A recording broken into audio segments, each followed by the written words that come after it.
Oke, halo para tetangga. Ini adalah hari kedua.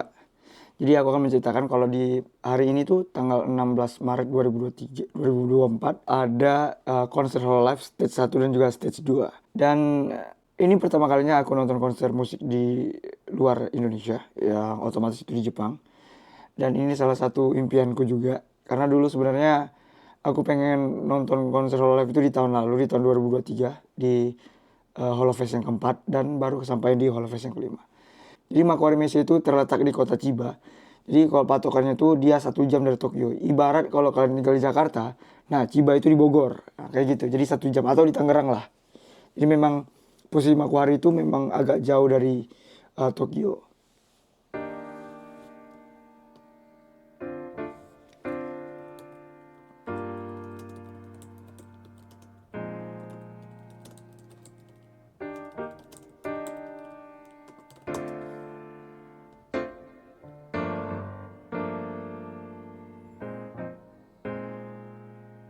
Jadi konser Hololive itu seperti apa sih? Jadi konser Hololive itu seperti kalau kalian udah terbiasa nonton Hololive versi 3D di YouTube. Nah, jadi kalian akan datang ke sana secara offline dan kalian akan melihat layar gede yang diisi dengan talent Hololive dan juga home band musik. Dan harganya sendiri untuk satu stage itu harganya 9.700 yen atau sekitar 1.333.000 sekitar gitu. Kalau dengan kurs sekarang yang di angka 105 yen. Nah, kalau aku tuh dapat stage 1, stage 2, dan stage 3 gitu. Dan karena hari ini adalah hari pertama Hololive Fest, jadi adanya tuh stage 1 dan juga stage 2. Kalau ada suara ngorok, maafin ya temen gue. Dan cara redeem tiketnya juga cukup simpel. Kalian tuh tinggal datang ke dalam booth untuk redeem tiket. Terus nanti kan kalau kalian punya tiket tuh kalian akan mendapatkan tampilan seperti ini nih. Kayak aku ini total punya, untuk di akun yang ini ya, aku punya 3 tiket. 1 tiket Holo Expo dan juga 2 tiket stage kan. Nah, jadi ini tinggal datang, redeem, dapat gelang. Mana gelang? Dapat gelang kayak gini. Ini dapat gelang kayak gini. Ya udah, tinggal langsung ini aja. Tinggal masuk aja ke dalam venue. Dan untuk di hari pertama aku dapatnya stage 1 dan stage 2. Yang artinya aku akan menonton 2 konser. Jadi di video kali ini aku cuma akan fokus ngebahas konser-konser di stage 1 dan stage 2 aja. Oke?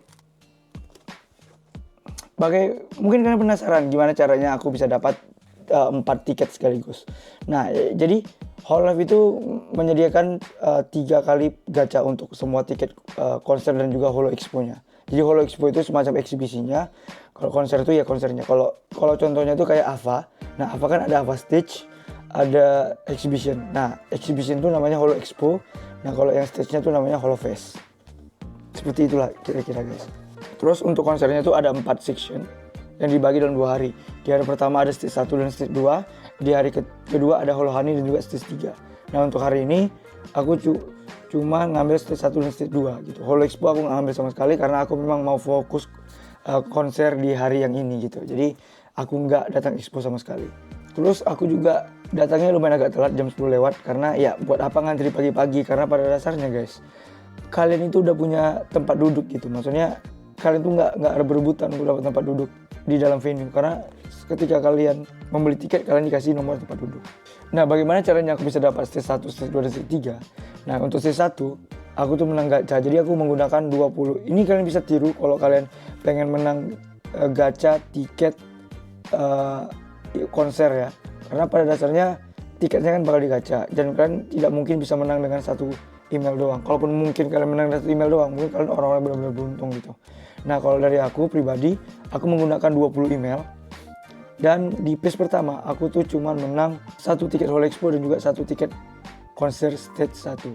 Tapi Holo Expo-nya tuh untuk di 2 dan stage 1-nya tuh di pertama. Sebenarnya kalau misalnya di bundle, ada tuh yang namanya GCB bundle, Hololive dijual. Itu misalnya kalau kalian ngambil Holo stage 1, berarti kalian Holo Expo-nya di 2. Tapi kalau kalian ngambil stage 3, maka Holo Expo kalian tuh di D1 kayak gitu. Dan itu harganya lebih mahal. Kalau nggak salah harganya sekitar 5 jutaan. Tapi kalian dapat hotel ya. Hotel 1 hari. Sedangkan kalau kalian beli kayak menang gacha Holo Expo dan juga stage 1 bersamaan gitu, itu kalian cuma bayar sekitar 1,6 juta doang. Tapi nggak dapat hotel. Dan untuk stage 2 tuh aku beli dari temen. Ya, dan stage 3 tuh Jadi di phase kedua aku nggak dapat sama sekali. Nah di phase ketiga aku tuh dapat menang tiket lagi, yaitu tiket stage 1. Nah jadi aku cari komunitas solo live yang ada di Discord, cari tempat yang dimana kita bisa barter tiket. Jadi aku barter tiket stage 1 aku ke stage 3. Cari orang yang butuh gitu. Jadi cari orang yang butuh stage 1 tapi punya stage 3, dan aku punya stage 1 tapi butuh stage 3. Jadi kami barter. Nah itulah cara aku mendapatkan stage 3. Jadi memang agak complicated memang. Dan hal yang menarik, stage 1 dan juga Holo Expo D2 itu aku menangin di akun original aku, itu akun utama aku. Sedangkan 19 akun aku itu tidak menang sama sekali. Dari PS1, PS2, bahkan PS3 itu cuma menang stage 1 doang. Aneh kan? Aneh banget. Oke. Jadi kita langsung bahas bagaimana sistem konser yang ada di Hololive Stage ya. Jadi gini, jadi di Hololive Stage itu terbagi dalam 3 hall. Oke, simpelnya itu kayak kalian datang, aduh ini penjelasannya banyak yang Jawa-Jawa aja guys, soalnya di luar sana nggak ada perbandingan yang sama gitu. Jadi aku bandingkan sama yang ada di ICE ya, ICE Base di Tangerang. Jadi Hololive itu make 3 hall yang ada di Makuhari.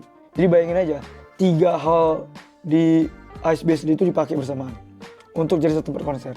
Jadi semua orang tuh kayak tersebar gitu. Nah kalian bisa lihat gambar ini. Nah gambar itu tuh ada 3 layar. Dan nyatanya konser itu terjadi dengan 3 layar. Memang literally jadi 3 stage, tapi dengan main stage utama yang tengah. Jadi gini, mereka tuh ada 3 layar. Layar besar dengan ukuran yang sama, dengan 2 layar kecil di setiap sisi layar main stage gitu. Setiap satu stage, misalnya yang pertama adalah main stage. Setiap stage-nya itu terdiri dari 3 lagu, 1 lagu kolaborasi, dan MC session. Jadi setelah itu selesai, maka kita akan diputar ke kiri, stage yang kiri. Jadi stage yang tengah sama stage yang kanan mati, kayak gitu. Dan setelah terjadi 3 lagu, 1 lagu duet dan MC session, maka dari kiri pindah ke kanan. Terjadi lagi 3 session lagu, 1 kolaborasi, 1 MC session, terus pindah lagi tengah. Begitu berulang selama 2 kali kayak gitu. Dan gitulah caranya mereka membuat rata seluruh penonton mendapatkan kesempatan menonton yang sama. Walaupun sistem ini tuh sebenarnya ada kecatatannya. Oke, aku ceritain dulu deh yang pertama. Sebenarnya overall konsernya itu seru banget. Audionya bagus, terus latih-latihnya parah banget, mendukung banget. Ada bling-bling segala macam, efek-efek segala macam itu bagus banget gitu. Dan aku cukup senang experience yang berbeda karena kita nonton semacam muter-muter gitu kan. Jadi kadang di depan kita, kadang di kiri kita, kadang. Jadi kita kayak pas lagi depan main set kita gini, terus kalau misalnya di kiri kita gini, terus kalau misalnya dia ada di kanan, ya udah kita muter lagi ini. Ya, dan gitu terus repeat terus. Nah, dan beberapa member berhasil membawakan penampilan yang sangat epic, dan aku akan mengasih tahu kalian favorit aku di stage yang pertama. Yang pertama itu ada Hoshio Marin. Itu kalian Hoshio Marin tuh kalau setiap konser selalu the best sih memang, karena memang Baba ini memang keren banget anjir. Aku kayak, ya kita nggak bisa bilang lah, gue nggak bisa kata-kata lagi untuk Marin, ini the best banget. Terus yang kedua ada kolaborasi Marin dan Kanata. Mereka menyanyikan lagu Kanamari Mashup, mulai dari originalnya Marin yang Ahoy itu buset. Bayangin coy, 3 hall itu isinya yang ribuan orang itu ngahoy di sana bersamaan. Ahoy, apa nggak epic banget kan? 3 hall coba lah meneriakan hal yang sama gitu coba. Kan itu epic banget gitu, parah. Yang ketiga itu adalah Botan. Aneh gak tuh? Kenapa aku bilang Botan itu sangat keren? Karena dia menyanyikan lagu Be The One. Dia nge-cover lagu Be The One yang lagu Kamen Rider Build. Nah, Be The One. Dia bawain lagu itu dengan lighting yang begitu sempurna, itu keren banget anjir. Aku dengar lagu Kamen Rider di konser coba lah. Gua happy banget. Itu terus Shiny Smiley Story itu keren banget, itu nggak boleh dilupakan. Korone yang sampai dia salto, itu Korone itu saltonya aja evolusi jir, dari yang pakai 2 tangan, terus dari 1 tangan sampai pada akhirnya dia lepas tangan gitu kan, keren banget coy. Bisa salto tanpa tangan gitu tuh keren banget, parah. Terus Akos Bells itu juga nggak kalah epic anjir. B itu salah satu yang mungkin banyak nyanyi nggak banyak, cuman penampilannya tuh nge-stoning lo gitu, jadi kayak keren gitu. Jadi di sebelah aku kan fansnya B banget ya, dia dari New York, terus di sebelah kanan aku dari Kanada, di sebelah kanan aku lagi di Taiwan. Jadi nggak tahu, kayaknya dari sistemnya Zaiko, karena kalau lo belinya dari Zaiko, nanti dalam satu blok kursi lo tuh isinya kayak gini semua, makanya di sekitar aku tuh isinya bule semua. Mulai dari stage 1 sampai stage 3 nanti itu isinya bule semua memang. Jadi penggemar B yang di sebelahku tuh sampai nangis coy dengar lagu B gitu, dia nangis, dia kayak gini sambil menonton B. Ya memang sebagus itu gitu performanya. Tapi mungkin kalian heran, menurut kalian ketika kalian nonton online, Rizzo itu bagus banget. Iya, Rizzo itu bagus banget, tapi sayangnya karena aku duduk di A8 blok blok 8 dan bangku 151, penampilan Rizzo itu jadi jelek. Tapi bukan jelek secara Rizzo-nya ya, tetapi secara teknikal yang ada di stage itu. Jadi gini, karena tempat itu luas, jadi memiliki masalah. Nah di posisi aku yang di blok A ini, di blok A B151 ini, itu tuh stage ke depan bagus, stage yang main stage karena aku benar-benar di tengah nih, main stage-nya bagus. Tetapi ketika dia di blok B, itu jadi masalah cuy. Jadi di performnya Choco, Rizzo, Yopi, itu perform mereka jadi jelek secara teknis, bukan secara mereka nyanyi ya. Mereka nyanyi it's fine gitu, gak ada masalah dengan itu. Dan menurut aku pasti bagus gitu. Tapi yang jadi masalah adalah suaranya mereka tuh gak sinkro gitu. Jadi suara band di sini itu lebih kedengaran, sedangkan suara yang dari sana itu ngegema. Jadi suaranya tuh bertabrakan. Jadi suaranya tuh jelek banget untuk didengar. Jadi untuk beberapa performer yang ada di sebelah kiri, itu suaranya double dan bergema cuy, dan itu nggak enak banget. Dan itu jatuh di performnya Rizzo, Yopi sama Choco. Di performnya B itu nggak ada masalah karena B nggak banyak nyanyi. Di performnya Chloe itu pun agak masalah dikit gitu. Ya karena itu aku nggak tahu, entah karena itu karena gema, entah itu karena mungkin settingan yang berbeda atau malah aku nggak tahu. Mungkin kalian lebih paham, mungkin bisa lebih bagikan di kolom komentar tentang masalah ini. Dan itu bikin pengalaman nonton aku nggak nyaman. Dan itu jatuh ketika aku nonton Rizzo coba. Padahal sing out itu bagus menurut aku. Walaupun aku gak ngikutin Rizzo, tapi aku tahu Rizzo dengan sing outnya itu bagus. Dan aku mendapatkan masalah itu di sana. Ada beberapa orang mungkin di kursi yang berbeda itu gak ada masalah, tetapi ketika aku di blok A itu masalah. Tapi setelah balik ke kanan, misalnya stage-nya di kanan, itu normal. Command stage itu normal. Cuman masalah di stage kiri dan aku gak tahu itu kenapa. Jadi karena aku baru selesai stage 1, ya udah aku mau duduk dulu nanti karena kan buka stage 2-nya itu kan mulainya jam 6.30, tapi pengantriannya itu dibuka dari jam 5. Dan orang udah ngantri dari jam 3 coba. Ngapain coba? Aneh banget kan? Ya udah aku santai duduk dulu situ. Jam 6 kurang 15 baru aku masuk stage. Karena kan waktu itu aku puasa dan aku buka puasanya di sela-sela menunggu konser dimulai jam 6.30. Dan di sana tuh buka puasa jam 6:08 di Chiba kemarin kalau nggak salah 17.58 dah. Jadi aku buka puasa, dan aku baru ngecek jam ketika jam 6:11 baru aku buka puasa. Ya karena kan nggak kayak Indo, ada orang ngajen jadi kita tahu buka kan, kalau sana kan nggak ada. Apalagi dalam konser cuy, mana mungkin juga. Tapi menurut aku nih lah, stage 2 yang paling aku sebel gitu. Kayaknya stage 2 nih masalah gitu menurut aku. Sebenarnya konser itu tetap menyenangkan aja bagi aku, cuman ya adalah beberapa masalah-masalah kecil yang terjadi. Jadi karena di stage 2 itu, aku kasih tunjuk kalian ya. Nah, karena di stage 2 itu bangku aku tuh di A8 blok 6. Jadi di blok yang sama dengan stage pertama aku gitu. Tapi masalahnya adalah itu paling depan cuy, bener-bener paling depan. Dan itu nggak enak banget. Bayangin nih, di sebelah kanan lu, pokoknya lu lihat main stage, itu kehalang sama gimbal kamera besar gitu. Jadi satu screen itu dihalangi sama kamera gitu. Jadi ibarat kayak gini guys gambarannya. Jadi satu kamera gini, ini kamera gini. Nah, ada gini coba. Dan itu di depan mata aku gitu. Jadi stage pertamanya pemandangan aku jelek banget gitu. Tapi ke stage yang kiri itu lebih parah lagi. Jadi di dalam venue itu ada 4 pilar.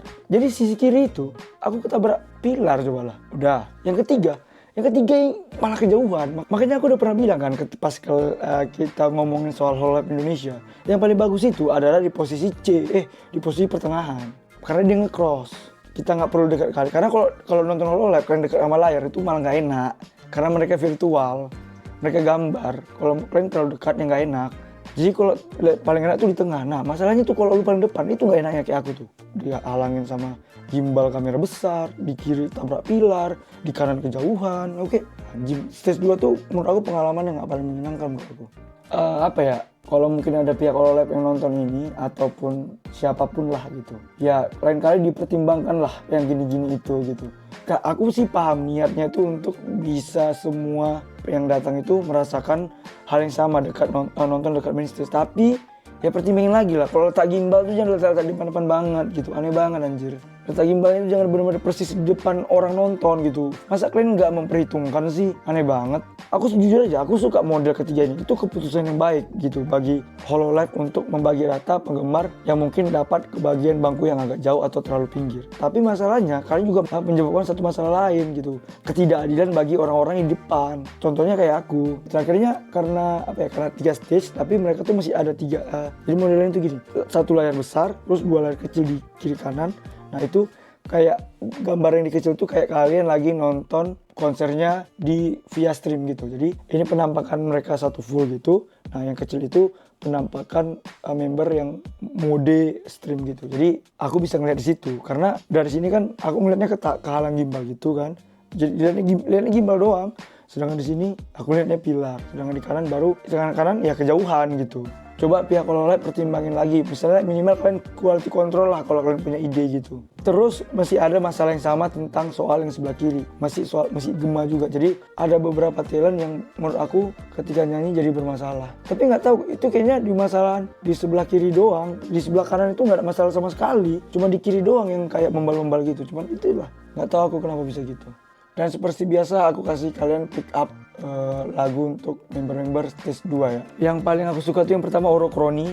Kroni tuh nyanyi lagu Vansa. Ya bayangin aja ada orang nyanyi lagu Vansa, nyanyi lagunya Koko gitu. Gimana nggak epic coba lah. Ya kan? Memang bukan lagu Koko, tapi itu lagu kayak kalau lu dengar Vansa, lu pasti ingat Koko. Itu lagu andalan covernya Koko banget gitu. Gimana nggak? Gitu na ate moto cinta moto. Yang the best banget itu. Lalu yang kedua Subaru Medley itu bagus banget. Itu favorit, salah satu favorit aku ketika di stage 2 kali ini. Ya aku gak lupa juga Kaila sama Jeta mengambil partnya dengan sangat baik gitu. Dan mereka memilih lagu yang cocok sama mereka dengan kemampuan mereka. Dan itu it's good menurut aku. Ya dengan kemampuan dan keterbatasan mereka, tapi itu menurut aku udah oke gitu. Udah lebih dari cukup lah gitu. Meskipun sebenarnya aku mesti berharap Zeta tuh bawa lagu lagu Be Mine-nya gitu. Tapi kalau dia bawa lagu itu pasti tuh lebih bagus ketimbang dia bawa lagu cover gitu. Karena lagu dia tuh menurut aku lagu Zeta itu enak gitu. Yang lagu itu ya, itu enak. Makanya agak disayangkan kenapa Zeta nggak bawa lagu itu. Terus aku suka Pekora bawa laguin Kata Omoi karena Kata Omoi itu adalah lagu favorit aku dari Aimer. Dan Pekora kan salah satu OSI aku, OSI pertama aku juga di perVTuberan. Jadi ketika Pekora nyanyi Kata Omoi yang dinyanyi oleh Aimer, menurut aku tuh it's perfect. Ya dengan keterbatasan apa yang dipunya Pekora, tapi itu sangat menyenangkan untuk tontonnya. Tapi karena kita nonton konser idol, so just love it their performance, right? Sama terakhir ada lagu Miu Mama, Miusha. Itu lagu yang sering aku dengar misalnya kalau lagi cuma ngerandom radio YouTube di kuping. Salah satu lagu yang sering masuk ke kuping aku tuh lagu Miu Mama dan lagu yang berjudul Nightclub, dan itu aku suka banget gitu. Satu lagi sih sebenarnya catatan, aku masih agak heran kenapa Kobo mengambil lagu ini.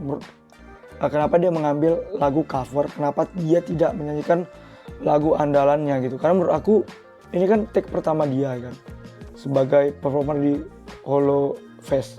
Kenapa dia nggak ngasih lagu andalannya? Aku nggak tahu, mungkin alasannya karena biar relate sama penonton. Tapi justru aku ngerasa lagunya tuh enggak Kobo banget gitu. Maksudnya aku tuh berharapnya Kobo bawa lagu Mantra Hujan, entah di medley sama O Asmara, dan terakhir di medley sama Entah. Itu kan paling bagus banget gitu. Aku nggak tahu apakah Kobo tidak mendapatkan izin dari itu, ataukah M-Chan merekomendasikan Kobo untuk nyanyi lagu bahasa Inggris supaya orang-orang ngerti di sana. Tetapi ya itu menghilangkan originalitas Kobo itu sendiri gitu. Padahal lebih bagus Kobo tuh nyanyikan Mantra Hujan, dan kalau dia nyanyikan versi bahasa Inggris it's really good too kan. Itu menjadi baru lagi bagi kita gitu kan. Misalnya pertamanya bahasa Inggris, terus yang kedua refnya bahasa Indonesia, kan itu tetap keren gitu. Dan itu masih Kobo banget ya. Mungkin di lagu yang apa yang judulnya sih, yang berjudul Happy and Princess dari Tirimon Empire, katanya sih itu lagunya Kobo banget. Tapi ketika aku mendengarnya, ya lagu apa? Ya karena aku nggak pernah dengar gitu. Mungkin kalian dengar it's okay bagi kalian, tapi bagi aku yang mungkin jarang ngikutin anime, pas aku dengar lagu itu jadi kayak jadi nggak jadi di luar ekspektasi aku gitu. Tapi it's okay. Itu ya mau Kobo baru lagu apapun ya itu terserah dia. Cuman dari aku sebagai penonton, aku lumayan terkejut Kobo tidak menyanyikan lagu originalnya di Holo Fest pertamanya. Itu aja sih yang cukup disayangkan gitu. Harusnya dia bawa karakternya sendiri di sana, tapi who knows. kita nggak tahu apa yang terjadi di belakang kan. Dan good job buat para Hololive Game 3 yang ada di sini, yang datang di bukan datang sih, yang tampil di sini. Mereka tampil semua dengan baik dan appreciate banget dengan usaha keras mereka selama berbulan-bulan sebelumnya gitu. Sorry ya, suaraku serak ya. Kalian tahu lah alasannya kenapa suaraku serak, guys. Overall stage 1 dan stage 2-nya ya meskipun ada beberapa masalah seperti tadi itu, ya tetap happy-happy aja gitu kan. Ya kita udah bayar, masa kita nggak happy dong. Overall ya it's good gitu. Walaupun yang tadi aku bilang itu ya jadi catatan untuk mereka lah gitu. Kalau mereka nonton ini, kalau mereka nonton ini dan melakukan kesalahan yang sama ya. Tapi menurut aku Hololive itu selalu belajar gitu. Karena nanti akan aku ceritakan di day ke-3 ya. Karena Hololive Expo tuh day 3 bagi aku. Ada kejadian unik gitu. Bukan unik sih, ada permasalahan di Hololive Expo, tapi mereka berhasil memperbaikinya di hari keduanya. Jadi menurut aku mungkin ya untuk stage mungkin mereka nggak bisa perbaiki begitu banyak, tapi mungkin di masa depan mereka harus mempertimbangkan lagi lah masalah-masalah yang aku bilang tadi di masa depan, supaya nggak terjadi lagi yang kayak aku alamin gitu. Ya walaupun aku sih sebenarnya fine-fine aja, tapi aku tetap ngeluhin juga kan. Dan setelahnya tuh aku ada after party dengan teman-teman dari fans Hololive di Asia Tenggara.